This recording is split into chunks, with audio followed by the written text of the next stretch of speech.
maanta oo kale waxaa guud ahaan dunida islaamka iyo geyiga Soomaaliya degto ayaa si weyn looga xusaa munaasabada Ciidul Adha. waxaa maanta si weyn looga ciiday xaafadda Islii ee magaalada Nairobi.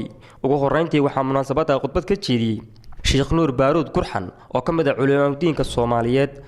ciideennana Allah inoo barakeeyo, balaayadana Allah inaga qaado, khayrka oo dhanna Allah inoo furo.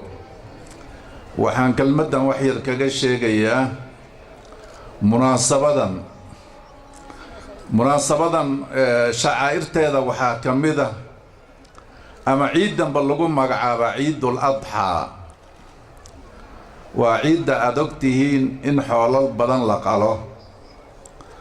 sida ay ku timid haddaan wax yar ka sheego, Ciidul Fidaa'i wa Tadxiya waxaa weeye Nabiyullaahi Ibraahim kolkii la dhibay oo reer Ciraaq ay xataa isku dayeen inay dabka ku ridaan, dab weyn oo intaas ay shidayeen, waa kii ka hijrooday oo xaggaas iyo Falastiin aaday.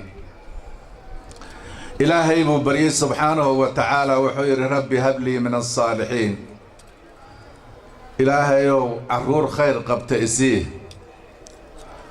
keligii buu ahaa, waa la dhibay, qaxooti bay miyuu muta inuu noqdo, xaggaasuu tegay.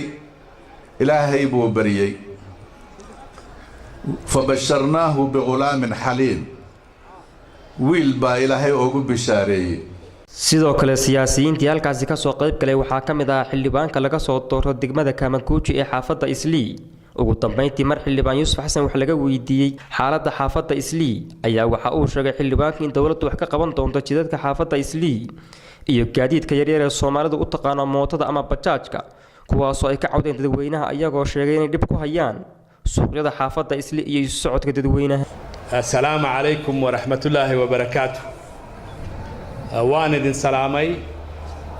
ciid wanaagsan, ciid mubaarak, ciidul adha mubaarak baan idin leeyahay muslimiinta reer Kaamakuuji, reer Islii, reer Nairobi iyo adduunka oo dhanba.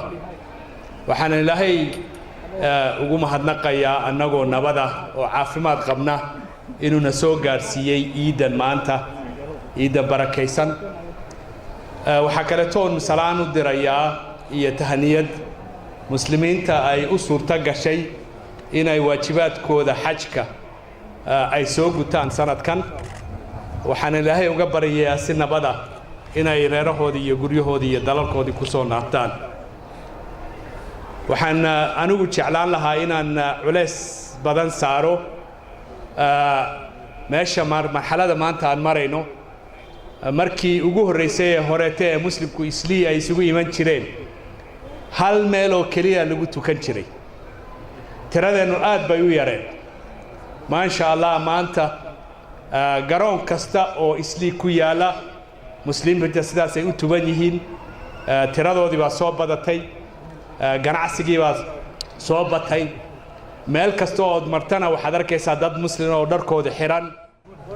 boodhaga inuu dhib badan keenay, maadaama dacwadaas ay soo gaadhay, sida ugu dhaqsi badan ayaan u gaadhsiinayaa dawladda hoose iyo dawladda inay tilaabo degdeg ka qaado dadkaasi dhugdhuglayaasha ku socda ee khatar gelinaya nolosha dadka.